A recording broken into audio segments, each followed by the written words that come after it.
Good morning টিয়া লাইফস্টাইলে তোমাদের সবাইকে অনেক স্বাগত জানাই। আর আজকের ব্লগটা এখান থেকে শুরু করছি। আজকে বুধবার আর টাইম এখন 8:30। আর যথারীতি ঘুম থেকে উঠে গেছি, আজকে একটু লেট হয়েছে। আর এদিকে তোমার যত কাজবাজ ছিল সেগুলো কমপ্লিট। আর এখন আসলাম একটু ওপরে সব কিছু ঠিকঠাক আছে নাকি দেখার জন্য। তো কি ঠিকঠাক আছে, সবই তো ঠিকঠাক থাকবে। তো কালকে রাতে প্রচণ্ড ঝড় বৃষ্টি হয়েছে, তো ভাবলাম যে যাই গিয়ে দেখে আসি। আবার এদিকে মানে উল্টোপাল্টে আছে নাকি টপগুলো। তো এসেছিলাম ওটাই দেখতে। আর এখনও কেউ ঘুম থেকে উঠেনি, সবাই ঘুমাচ্ছে। আর ঠান্ডা ঠান্ডা ওয়েদার, প্রচণ্ড ঠান্ডাও লাগছে। আর যাই এখন নিচে গিয়ে চা করব। চা করে দেন রান্না টান্না কী হবে, এখনও বাজার যাবে কি যাবে না সেটা বলতে পারছি না। আর টিপ টিপ করে বৃষ্টিও পড়ছিল একটু আগে, এখন পড়ছে না। আর মেঘ হয়ে আছে আকাশে, আশা করছি আজকে বৃষ্টি হবেই সারাদিন। আর এদিকে আমিও যাই নিচে গিয়ে চা করি, তারপর হয়তো উঠে পড়বে সবাই। না উঠলে আমি একাই খেয়ে নেবো। তো দেখো ওয়েদারটা,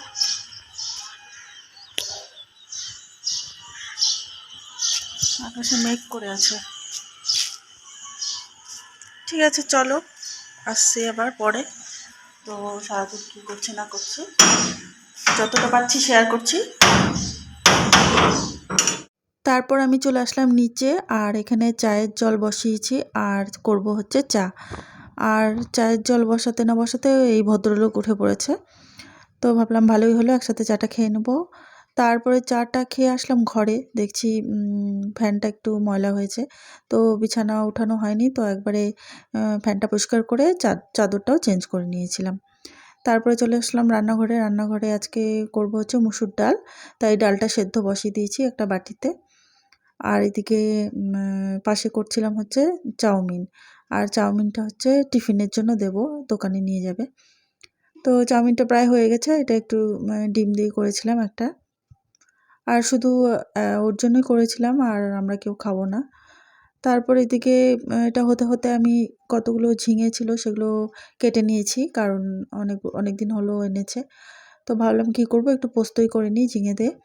তো ঝিঙেটা বসিয়ে দিয়েছি ফোড়ন দিয়ে, আর এই পোস্তটাও বাটা হয়ে গেছে।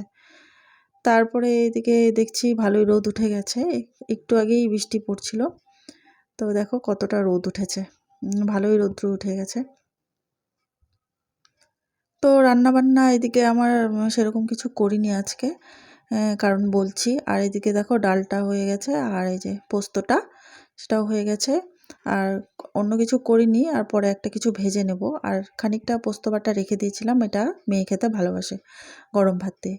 আর ছিল 2 বাটি মতো বিরিয়ানি, 2 বাটি না, 1 বাটি একদম ফুল বাটি ছিল। এটা হচ্ছে কালকেরই আনা ছিল। আর যেহেতু আমার পুজো ছিল, ওর বাবাও নিরামিষ খায় বলে থেকে গেছে। আর এদিকে পাশে বাটিতে মেয়ে খেয়েছিল, আর একটুখানি রয়েছে। কালকে 2 বার খেয়েও শেষ করতে পারিনি।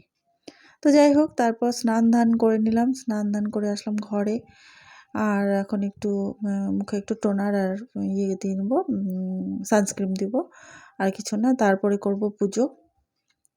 আর জামা কাপড়গুলো এখনও মেলতে যায়নি। আর সকাল থেকে ব্রেকফাস্টও করিনি, কারণ কালকে আমার মঙ্গলচণ্ডী ছিল। তো স্নান ধান করে একবারেই খেয়ে নেব, তো অন্য কিছু খাইনি, ব্রেকফাস্টও করিনি।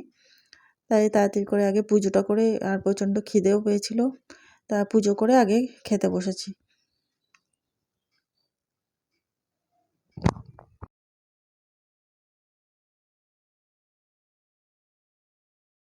ইভিনিং, এখন বাজে 8:30 মতো।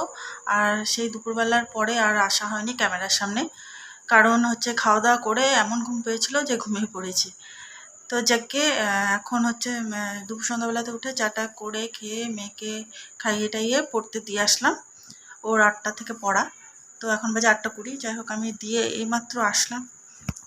আর এখন একটু বসে আছি, আর কিছুক্ষণ বসবো, তারপরে যাব রান্নাঘরে। তো দেখি কি রান্নাবান্না করব। তো সেরকম তো কিছু নেই দিনের, তো মোটামুটি টুকিটাকি কিছু আছে, তো যাই হোক কিছু একটা করতে হবে। আর যতটা পারছি শেয়ার করছি। তো দেখো রাত্রিবেলায় এখানে মেয়েকে তেল দিয়ে দিচ্ছি শোবার আগে। আর রাতেবেলায় সেদ্ধ ভাত করেছিলাম আর তোমাদের সাথে শেয়ার করিনি। তো ব্লগটা আজকে এখানে শেষ করছি। Good night, tata.